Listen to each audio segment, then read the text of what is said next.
Another alert, the FBI investigating an earlier hack of the Trump campaign and an attempted hack of the Biden-Harris campaign, as intel experts are warning to brace for more disruptions this election season. So here with more on what this all means for our election and your vote is CyberGuy Knutsson. Good morning, Kurt.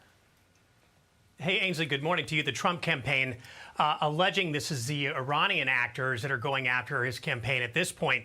And guess what? He might be right. And no matter what, if you're on the left, if you're on the right, you can bet that these kinds of attacks are going to be coming at American politics from now until the November election. What are they doing? Are they hacking into emails? Are they trying to interfere with the election results?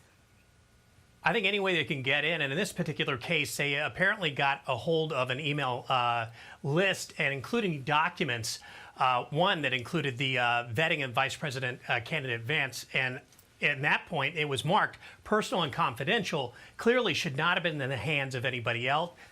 It was then shopped around. Some websites, including Politico, got a hold of it.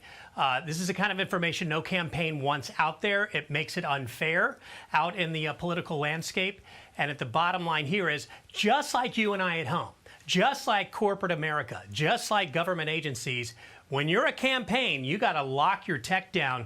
You got to use really strong passwords. You got to really train people. Don't share stuff. Don't click links, because that's how they're getting in. And obviously use some really good antivirus protection to just lock them out. Okay, now what'd you make of this Elon Musk and Donald Trump interview last night that was interrupted by this DDoS attack? You know, what this is so Twitter, formerly X, formerly known as Twitter, better known as Twitter, has an area called Spaces, and that allows connections to having these kind of live events. And it was delayed 40 minutes. And what Elon Musk is saying is that it had a DDoS disruption. DDoS stands for, it's geek speak, for distributed denial of service. It simply means that a lot of people or somebody is flooding the same location online with an overwhelming number of requests or connections, and that causes it, like the plumbing, to back up. So people cannot get in, and that's what they experience. Who's so responsible again, for it, tampering with digital media is one more period. Who's behind it? I don't know. Will but they figure that out? What we do know is that they should. They really should. There should be an investigation into that. We're talking about our free speech being interrupted, and that is not what is good for this country at this point.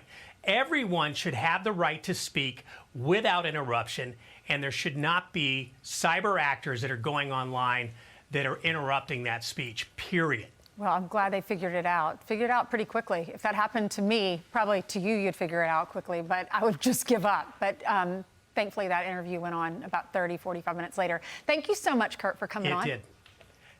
And good to see you, Ainsley. CyberGuy.com for the newsletter that's coming out in minutes with a warning about major browsers you should look at. Thank you so much, Kurt. I will.